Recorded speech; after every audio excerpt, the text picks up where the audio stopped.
नमस्कार दोस्तों, मैं हूं मनोज राय। आज हम बात करेंगे औषधीय पौधा बाकुची के बारे में। इसकी पहचान क्या है, इसके औषधीय गुणधर्म क्या हैं, यह कौन कौन सी बीमारी में काम आता है, इस संबंध में पूरी जानकारी देंगे। तो आइए शुरू करते हैं आज का औषधीय पौधा बाकुची। बाकुची का वानस्पतिक नाम है सोरेलिया कोरिलीफोलिया। यह इसकी फैमिली है फेबेसी और इंग्लिश में इसको सोरेलिया सीड कहते हैं।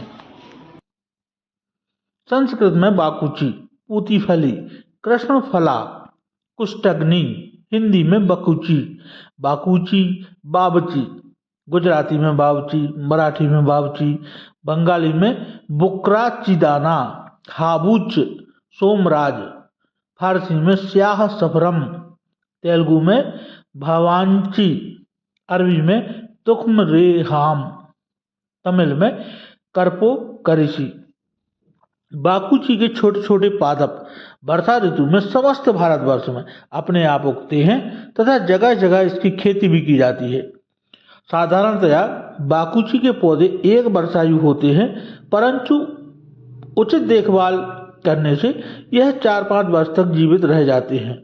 औषधि कर्म में इसके बीज और बीजों से प्राप्त तेल का व्यवहार किया जाता है। इस पर शीतकाल में पुष्प लगते हैं तथा ग्रीष्म ऋतु में पुष्प फलों में बदल जाते हैं।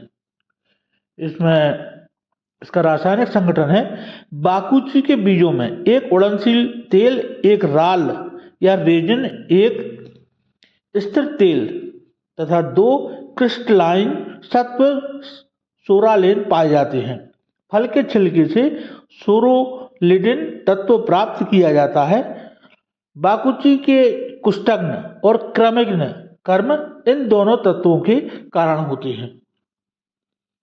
इसके गुणधर्म है, बाकुची मधुर, कड़वी, पाक में तिक्त, कटु रसायन, विष्टंभनाशक, शीतल, रुचिकारी, दस्तावर, रूखी, हृदय को हितकारी और कफ, रक्त, पित्त, श्वास, कोढ़, प्रमेह, ज्वर तथा कृमि को नष्ट करने वाली है। फल पित्तवर्धक, केश तथा त्वचा को हितकारी, चरपरा, कुष्ठ, कफ, वात, वमन, श्वास, खांसी, शोथ, आम और पांडु रोग विनाशक है। औषधीय प्रयोग है, बावची की जड़ को पीसकर जरा सी मात्रा में भुनी हुई फिटकरी मिला लें सुबह शाम। इससे मंजन करने से दांत के कीड़े नष्ट हो जाते हैं।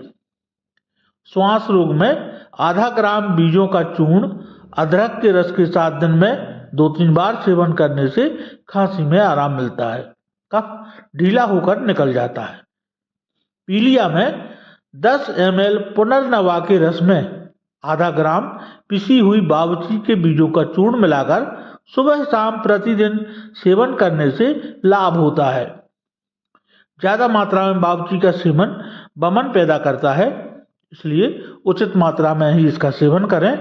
अर्श में, बवासीर में 2 ग्राम हरड़, 2 ग्राम सौंठ और 1 ग्राम बावची के बीज लेकर पीस लें। आधे चम्मच की मात्रा में गुड़ के साथ सुबह शाम सेवन करने से लाभ मिलता है। कुष्ठ रोग में बावची के बीज 4 भाग और तबकिया हरताल 1 भाग, दोनों को चूर्ण कर गौमूत्र में घोंटकर श्वेत दागों पर यानी सफेद दागों पर लगाने से सफेद दाग दूर हो जाते हैं। बावची और पवाड़ संभाग लेकर सिरके में पीसकर सफेद दागों पर लगाने से दाग में लाभ होता है। बावची, गंधक व गुड़मार को बराबर की मात्रा में लेकर तीनों का चूर्ण कर लें तथा 12 ग्राम चूर्ण को रात्रि में जल में भिगो दें। प्रातः काल निथरा हुआ जल सेवन कर लें तथा नीचे के तल में जमा पदार्थ श्वेत दागों पर लगाते रहें। श्वेत कुष्ठ नष्ट हो जाता है। बावची तेल 2 भाग, तुबरक तेल 2 भाग, चंदन तेल 1 भाग मिलाकर रख लें। इस तेल की लगाने से सामान्य त्वक रोग तथा श्वेत कुष्ठ आदि रोग नष्ट हो जाते हैं। शुद्ध बावर्ची चूर्ण 1 ग्राम की मात्रा में आंवले तथा अथवा खैर की छाल के 100 ml क्वाथ के साथ सेवन करने से श्वेत रोग नष्ट हो जाता है, यानी सफेद दाग नष्ट हो जाते हैं। बावर्ची को 3 दिन तक दही में भिगोकर सुखाकर रख लें। इसका आधी शीशी में तेल निकाल लें। इस तेल में नौशादर मिलाकर श्वेत दागों पर लेप करें।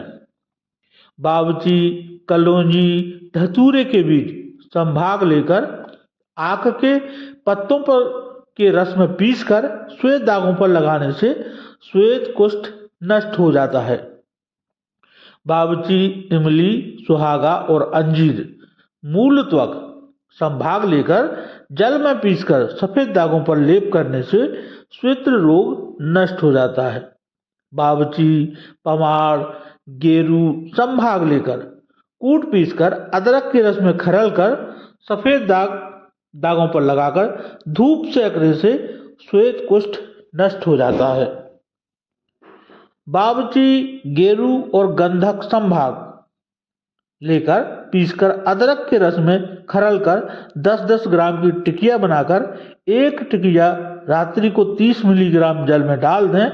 प्रातः ऊपर का स्वच्छ जल पी लें तथा नीचे की बची हुई औषधि को श्वेत दागों पर मालिश कर धूप सेंकने से श्वेत रोग नष्ट होता है। बावर्ची, अजमोद, पमाड़ तथा कमलगट्टा समान भाग लेकर कूट पीसकर मधु मिलाकर गोलियां बना लें। 1 से 2 गोली तक प्रातः और सायं अंजीर की जड़ की छाल क्वाथ के साथ सेवन करने से श्वेत कुष्ठ दूर होता है। शुद्ध बावर्ची 1 ग्राम तथा काले तिल 3 ग्राम लेकर 2 चम्मच मधु मिलाकर प्रातः और सायं सेवन करने से श्वेत यानी सफेद दाग नष्ट होता है। शुद्ध बावर्ची अंजीर की जड़ की छाल, नीम की छाल तथा नीम के पत्र संभाग लेकर कूट पीसकर खैर छाल के क्वाथ में खरल करके रख लें। 2 से 5 ग्राम तक की मात्रा जल के साथ सेवन करने से श्वेत कुष्ठ में लाभ होता है। बावर्ची 5 ग्राम, केसर 1 भाग लेकर दोनों को कूट पीसकर गौ मूत्र में खरल कर गोली बना लें। यह गोली जल में घिसकर लगाने से श्वेत रोग में लाभप्रद है। बावर्ची 100 ग्राम, गेरू 25 ग्राम, पमाड़ के बीज 50 ग्राम लेकर सबको कूट पीसकर वस्त्रपूत चूर्ण कर भांगरे के रस की 3 भावना देकर रख लें। प्रातः सायं गौमूत्र में घिसकर लगाने से सफेद दाग में लाभ होता है। बावर्ची चूर्ण को अदरक के रस में घिसकर लेप करने से सफेद दाग नष्ट होता है।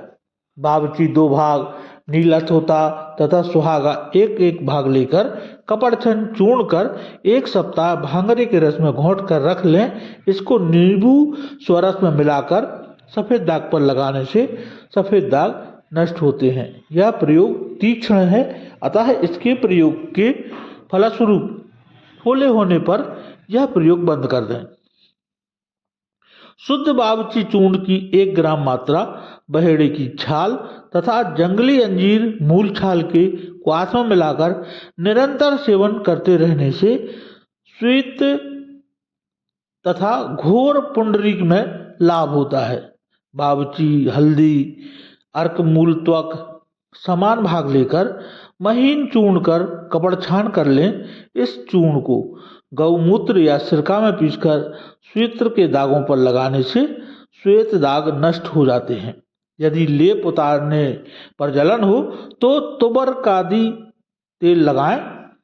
बावर्ची 1 किलोग्राम को जल में भिगोकर छिलके रहित करके पीसकर 8 किलो गाय के दूध में तथा 16 लीटर जल में पका लें। जल जाने पर दूध मात्र लेकर उसमें जामन लगाकर जमा दें। मक्खन निकालकर उसका घी बना लें। 1 चम्मच घी की मात्रा मधु मिलाकर चाटने से श्वेत कुष्ठ में लाभ होता है। बावर्ची तेल की 10 बूंदें बतासे में डालकर प्रतिदिन कुछ दिनों तक सेवन करने से श्वेत रोग में लाभ होता है। बावर्ची को गौमूत्र में भिगो कर रखें तथा 3-3 दिन बाद गौमूत्र बदलते रहें। इस तरह कम से कम 7 बार करने से के बाद उसको छाया में सुखाकर पीस कर रख लें। उसमें से 1-1 ग्राम सुबह शाम ताजे पानी से खाने से 1 घंटा पहले सेवन करें। इससे सफेद दाग में निश्चित रूप से लाभ होता है, यह अनुभूत है। यदि कहीं गांठ है तो बावर्ची के बीजों को पीसकर गांठ पर बांधते रहने से गांठ बैठ जाएगी। तो आज के लिए इतना ही। मिलते हैं अगले वीडियो में नई जानकारी के साथ। तब तक के लिए बहुत बहुत धन्यवाद। नमस्कार दोस्तों।